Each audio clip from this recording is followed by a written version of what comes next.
Dear student, Assalamu alaikum. In today's lecture, we are going to discuss about ophthalmic preparations. In previous lectures, we had a detailed study about the transdermal and topical drug delivery system. Today lecture is about ophthalmic preparation and it is a course of second year, first semester dosage form science 410. So students, let's start. First of all, we will discuss that what are ophthalmic preparations. By definition, ophthalmic preparations are sterile preparations that are designed to be applied onto the external surface of the eye or administered inside intraocular or adjacent, that is periocular to the eye, or used in conjunction with an ophthalmic device. Students, sorry, as far as the ophthalmic preparations are considered, these are sterile preparations. These preparations must be sterile and they are designed so that they can easily be applied onto the external surface of the eye, or you can also introduce these preparations into the intraocular area of your eye. So simply we can say that ophthalmic preparations are those preparations that are meant to be used in the eye problems. Let's proceed further. The most commonly employed ophthalmic dosage forms are solution, suspension, and ointments. These are the most commonly used and these are available in markets. These are solution, suspension, and ointments. Now, in the recent year, newest dosage forms for ophthalmic delivery are like gels, gel forming solution, ocular inserts, intravitreal injections, and implants are also available. But most commonly, the dosage form which are used in eye problems are solution, suspension, and ointments. So we will discuss these one by one. Then drugs that are used in eye preparations are miotics like pilocarpine, HCl, Medriatics like atropine, cycloplegic drugs, anti-inflammatory drugs, anti-infective drugs, antibiotics, antivirals, and antibacterial. As you can see, student, there is a wide range of drugs that can be used for the preparation of ophthalmic products. Pilocarpine HCl causes contraction of eye muscles, atropine causes dilation of eye muscles, cycloplegics like atropine temporarily paralyze the eye muscles. Inflammatories like in these drugs we mostly use prednisolone, corticosteroids. These are the products which are employed for the eye preparations. Let's proceed further.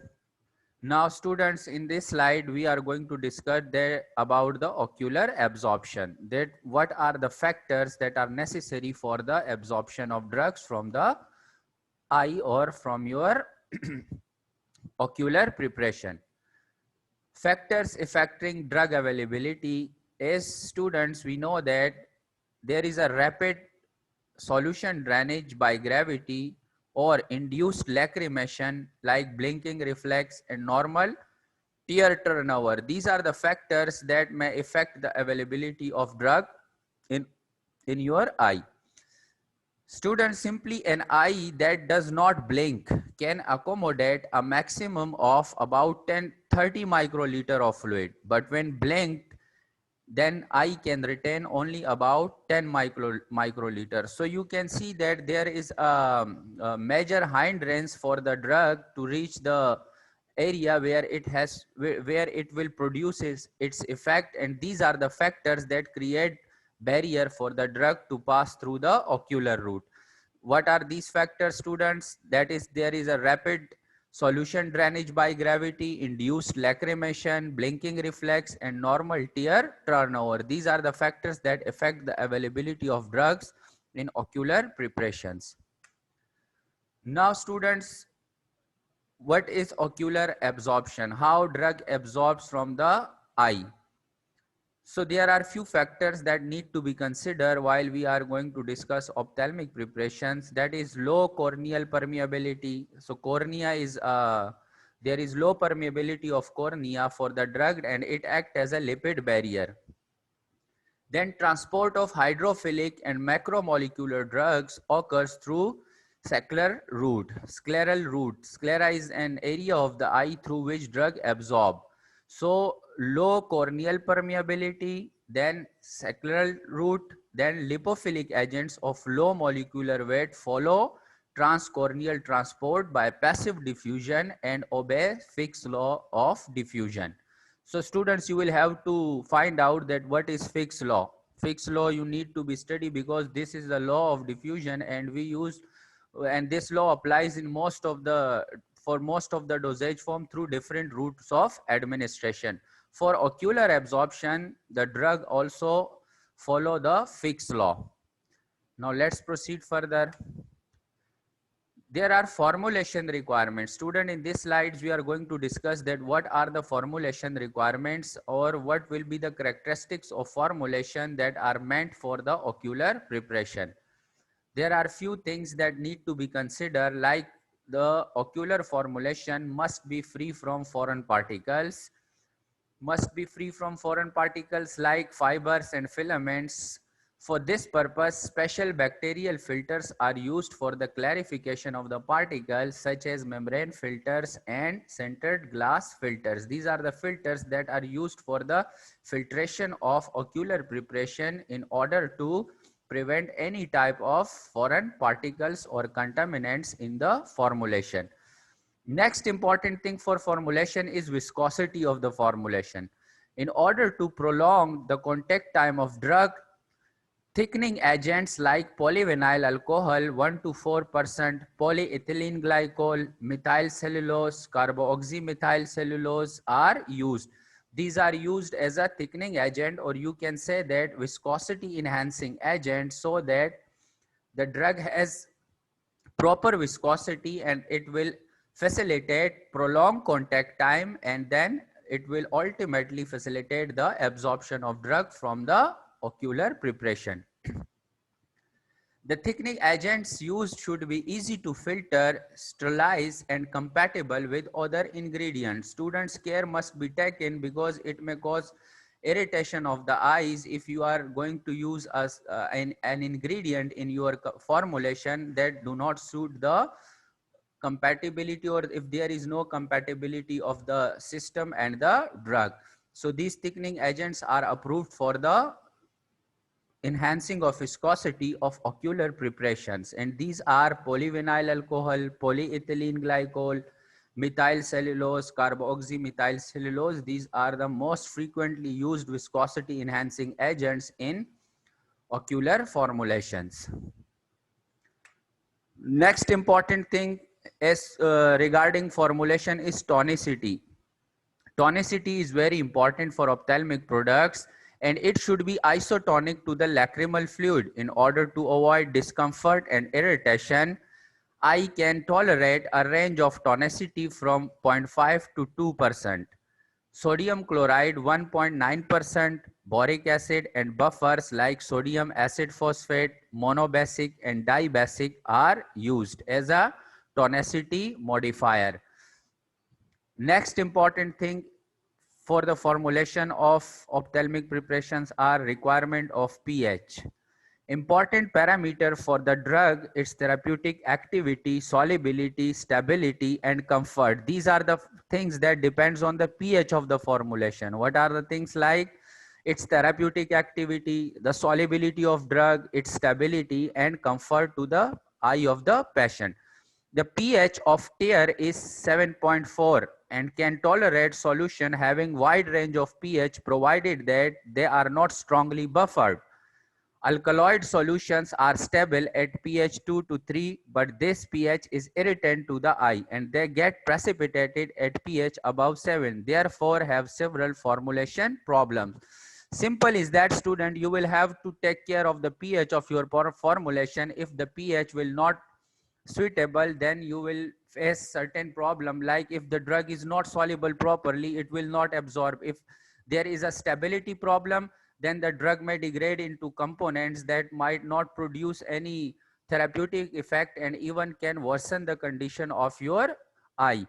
And the next important thing is that is comfort. If the pH will not match to the pH of the lacrimal fluid, then there will be a severe irritation in your eye. So therefore, pH is also an important parameter regarding the formulation of ophthalmic preparations. Let's proceed further.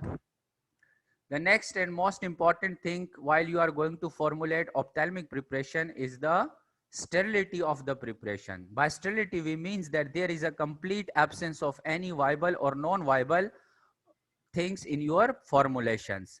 Sterility for ophthalmic preparations, that ophthalmic preparations must be sterile when prepared.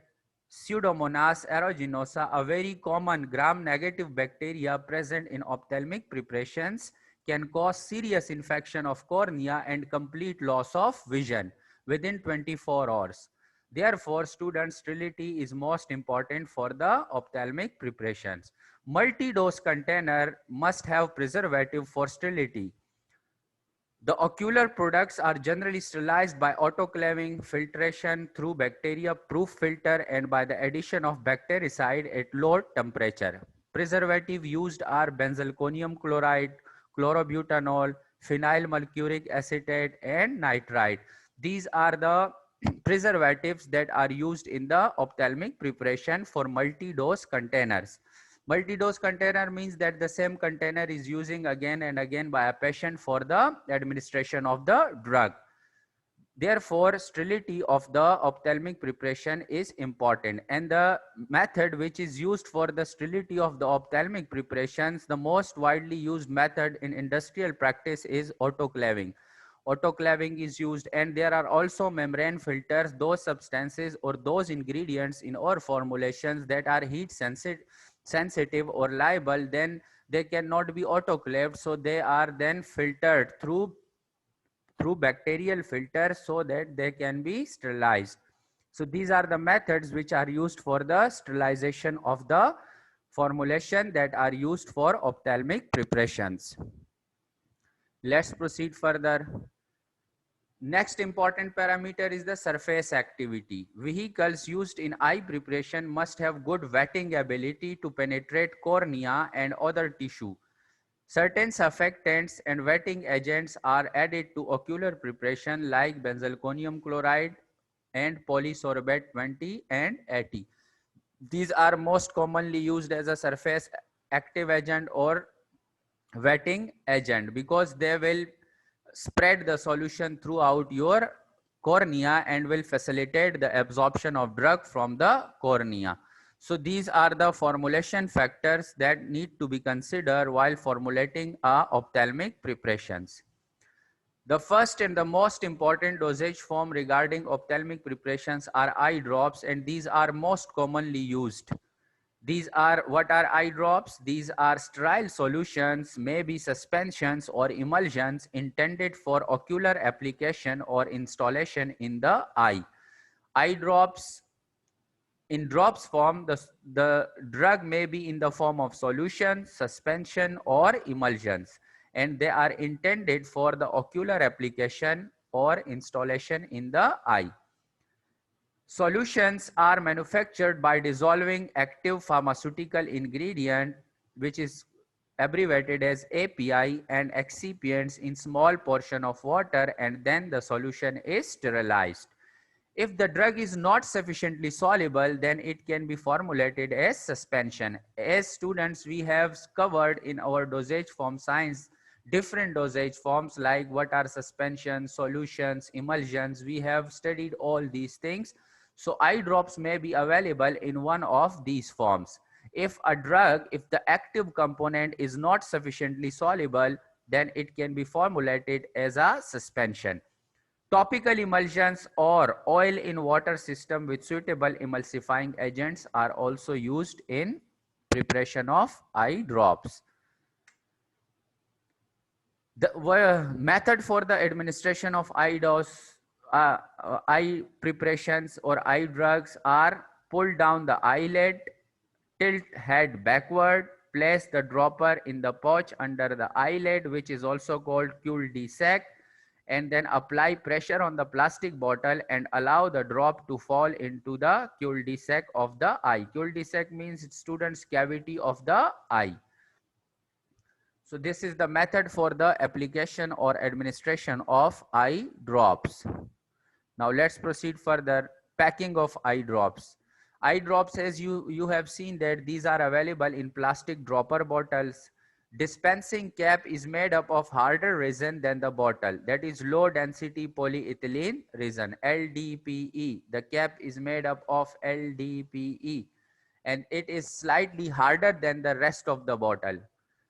Examples are atropine sulfate eye drops, pilocarpine eye drops, silver nitrate eye drops, zinc sulfate eye drops. These are the eye drops which are used for the different conditions regarding the ocular problems. Next thing, eye suspension. As we have detailed studied on suspensions, that what are suspension, how we can formulate suspension. So here we only quote the examples which are used in the ocular preparation, like prednisolone acetate suspension available in market, basifloxacin suspension, blephamide suspension, and fluorometholone. These are the formulations which are available in suspensions form. Let's proceed further. Now, what are the advantages and disadvantages of eye drops? Eye drops, as we have discussed, are three types, like solution, suspension, and emulsions. Solutions. For solution, convenience and don't interfere with the vision of the patient are the advantages, while disadvantages are rapid elimination from the cornea, repeat installation, and no sustained action. Because of the lower viscosity of the solutions, they drain easily from the surface of the eye, and you will have to repeat the dose several times to obtain a maximum therapeutic response.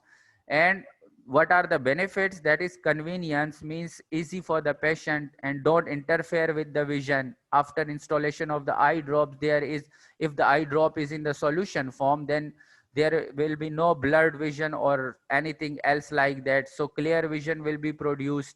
And in the disadvantages is that the solution may rapidly eliminate from the eye because of the different factors, and you will have to install it again for the complete action or sustained action of your drug. Contact time is lower in solutions than suspensions. What are the benefits of suspension? Suspensions have longer contact time and patient compliance, best for drugs with slow dissolution, while disadvantages are irritation potential due to particle size and dose uniformity.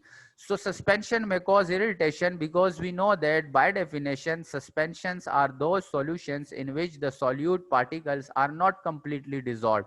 So they remain in the form of particles, and if this is not uniform, then it will produce irritation while when it will come in contact with your eye. So these are the advantages and disadvantages of eye drops. Next is emulsion. Emulsions are used for prolonged release of drug, while disadvantages is blurred vision. So if you are going to use emulsion as a in the eye drop formulation, the dosage is in the form of emulsion, the dosage form, then after installation, a patient may suffer blurred vision. These are the advantages and disadvantages that we have discussed about the eye drops. And eye drops are available in three forms, maybe either in solution, suspensions, or emulsions. Next dosage form, which is very common in ophthalmic preparations or ocular preparations, are eye ointments. Eye ointments are sterile preparations that are meant for application in the eye. These are prepared under aseptic condition and packed in sterile collapsible tubes of plastic or aluminum containing 3.5 grams of preparation, which keep the preparation sterile until whole product is consumed. Nowadays, eye applicaps are available which contain only one application of the eye ointment. Single dose containers are also available in eye ointment preparation. These are packed in collapsible tubes of plastic or aluminum, and the maximum dose that can be accommodated is 3.5 gram of the preparation.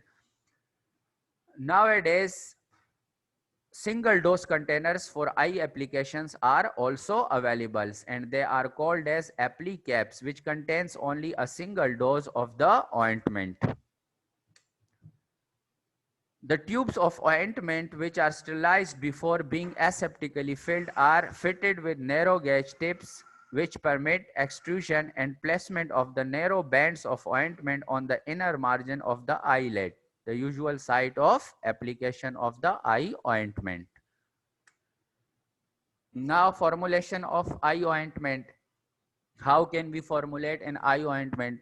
The base selected for eye ointment must not be non-irritating, and must melt on the body temperature to permit the diffusion of drugs. Students, the base must not be irritating to the eyes, because if you are going to use a base that is not compatible with the eye, then it will produce irritation in the eye. So as we have discussed in ointments, that the basic components for the formulation of ointments are ointment bases. In case of ophthalmic preparation, the base must not be irritating. For the preparation of eye ointment, following base is most commonly used: yellow soft paraffin, liquid paraffin, and wool fat in the quantity of 80, 10, and 10 gram respectively. These are used as a base for the preparation of eye ointments. Ointment base is sterilized by heat and filter the molten base to remove particulate matter from the base.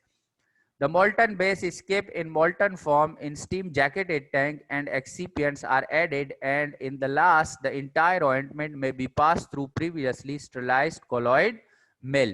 Students, as we have seen that for every preparation of ointment, sterility is an important parameter, and you will have to take care of the sterility of the components that are being used in the formulation of ophthalmic preparations. So let's proceed further. Now, what are the advantages and disadvantages of ointments? Advantages include longer contact time and greater storage ability, flexibility in drug choice, improved drug stability. These are the advantages of the eye ointment. What are the basic disadvantages? That is sticking of the eyelid after application and blurred vision are the main disadvantages of the eye ointment. After application of the eye ointment, eyelid may stick, blurred vision may be produced, and poor patient compliance. Because if there is an sticking of the eyelid and blurred vision, so these factors are not good for the patient. Therefore, we say that it has a poor patient compliance. Now, the example of eye ointments are chloramphenicol ointment, tetracycline ointment, hydrocortisone ointment, and there are also a number of ointments which are available in local market for the preparation for the treatment of ocular problems. Now, the next thing is ocular inserts. These are also the dosage form which are used in the eye preparations. Ophthalmic inserts are defined as sterile, solid or semi-solid preparation with a thin, flexible and multi-layered structure for insertion in the conjunctival sac.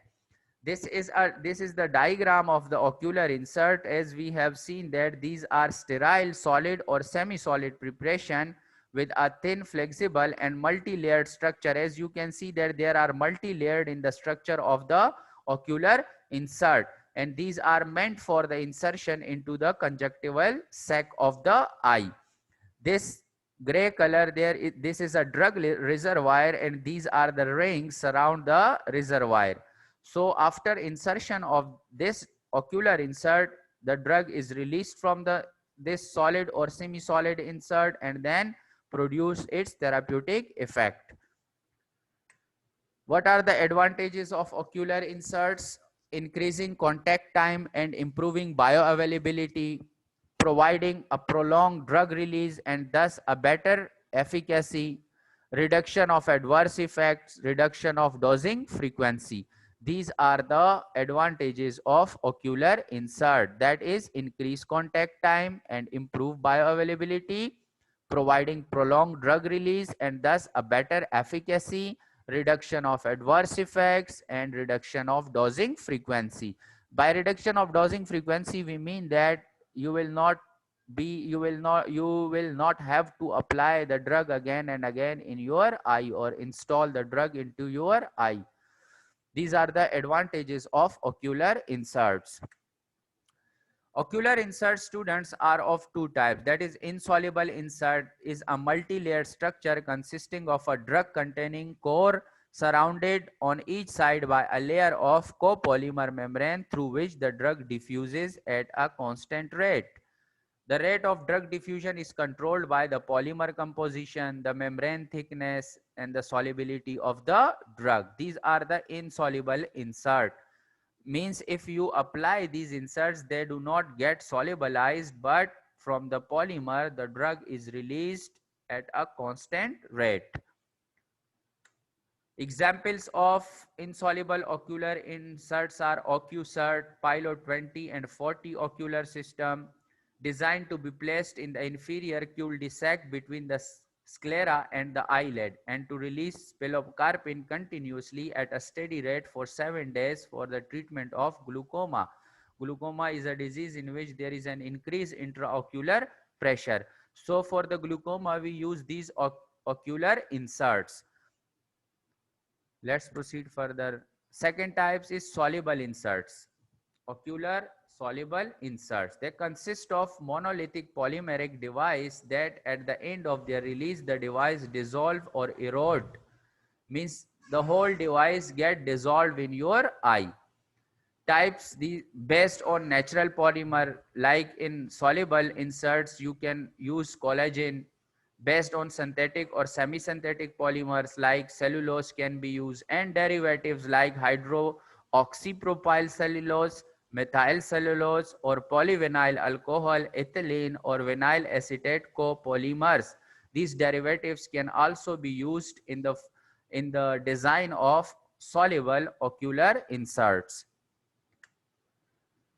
The ocular system soluble soften in 10 to 15 seconds after introduction into the upper conjunctival sac, gradually dissolve within 1 hour while releasing the drug. Student, what is the advantages or what is the advantage of ocular insert? Being entirely soluble, so they do not need to be removed from their site of application, where insoluble ocular inserts will have to be removed from their site of application because the whole system will not dissolve. In insoluble ocular insert, as we have seen that the drug is present in a copolymer, and that polymer is responsible for the constant release of drug.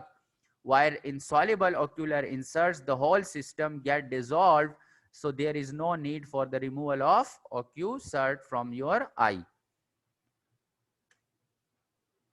Soluble ocular inserts examples are Lacrycert. It is a sterile ophthalmic insert used in the treatment of dry eye syndrome and is usually recommended for patients unable to obtain symptomatic relief with artificial tear solutions.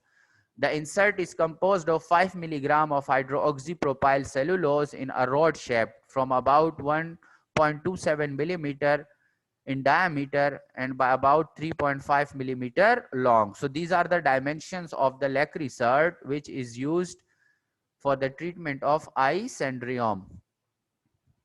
Let's proceed further. Now, students, in next class, inshallah, we will discuss contact lenses and its care solutions. These things will be discussed in the next class.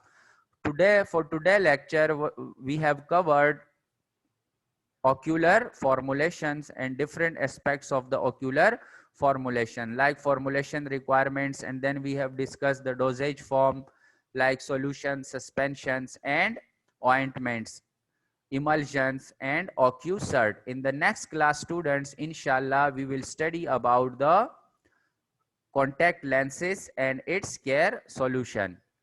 Thank you for today.